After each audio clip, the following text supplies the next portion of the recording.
Alors, on voit ici l'exercice 45. Je vais seulement traiter la première question, parce que la deuxième question, c'est on reprend la même chose, mais avec un autre élément radioactif, donc ça vous laissera le temps de vous entraîner. On vous dit que la durée de vie d'un élément radioactif X en années suit une loi exponentielle de paramètre lambda. Et pour le carbone 14, on vous dit son temps de demi-vie est de 5568 ans.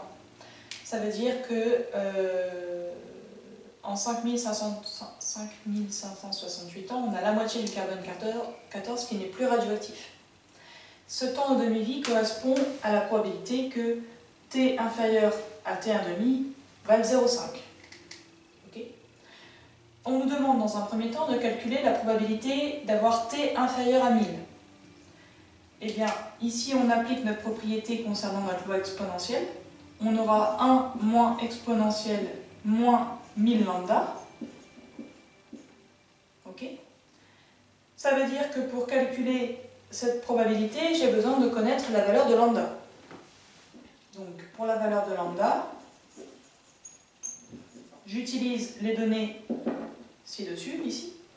On sait que la probabilité d'avoir T inférieur à T1,5, donc à 5568, vaut 0,5.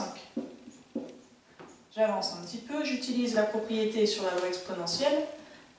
La probabilité d'avoir T inférieur à 5568, c'est 1 moins exponentielle moins 5568 lambda. Et ça vaut 0,5. J'avance dans mon équation. Je passe le 0,5 à gauche, ça me fait 1 moins 0,5, 0,5. Voilà, ça c'est 0. Et je passe moins exponentielle à droite, ça me donne exponentielle moins 5568 lambda. J'applique le logarithme népérien à gauche, à droite. Ça me donne ln de 0,5 est égal à moins 5568 lambda. Et là, je vais pouvoir trouver la valeur de lambda. Ça va me faire moins ln de 0,5 sur 5568. Alors ça, c'est la valeur exacte de lambda. J'en aurai certainement besoin après. Donc moi, je vais la mettre... Oh, désolé pour ces bêtises. Hop, voilà. La mettre en valeur pour ne pas avoir à la rechercher après. Ok, joli. Maintenant que j'ai la valeur de lambda, je peux calculer la probabilité d'avoir T inférieur à 1000. Ça fait 1 moins exponentielle moins 1000 fois tout ça, là. Moins ln de 0,5 sur 5568. Et on trouve la probabilité d'avoir T inférieur à 1000, donc bien sûr à l'aide de la calculatrice manipulée avec précaution, parce que là, il ne faut pas se planter, hein. Tout ça c'est l'exposant. Qu'est-ce que j'ai trouvé moi? 0,117. 0,117, à 10-3 près. Alors, en termes d'interprétation, qu'est-ce qu'on peut en dire? La probabilité que le carbone 14 ne soit plus radioactif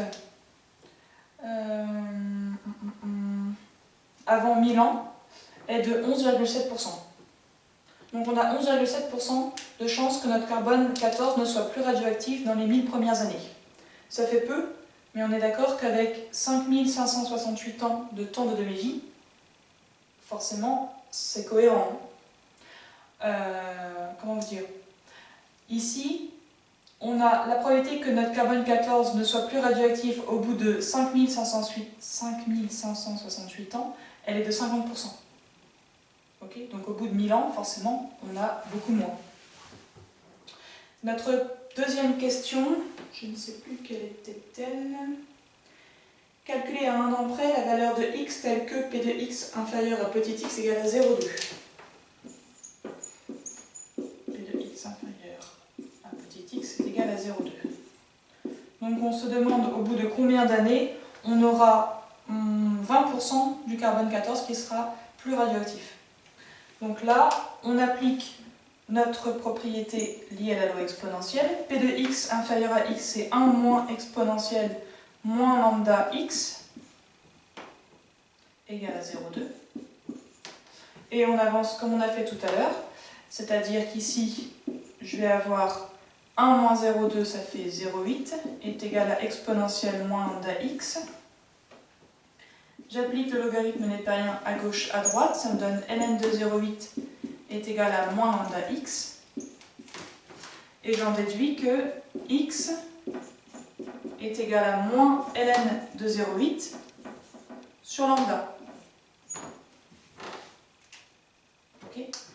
J'encadre ici aussi. Pourquoi? Parce que j'ai x en fonction de lambda et je connais la valeur de lambda. J'en déduis alors que x vaut moins ln de 8. Alors, je vais l'écrire comme ça d'ailleurs. Moins ln de 0,8. Donc divisé par lambda revient à multiplier par son inverse. Donc j'inverse ma fraction sur moins ln de 0,5.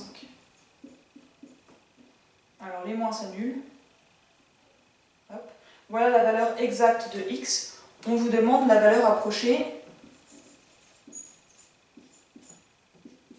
à 1 an près, il me semble. Et j'ai trouvé 1792 ans.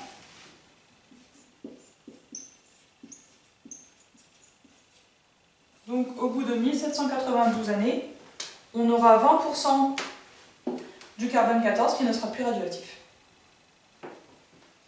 Donc la question 2, on reprend ce genre de questions, donc la même méthode, mais pour un autre élément radioactif, donc je vous laisse reprendre l'exercice.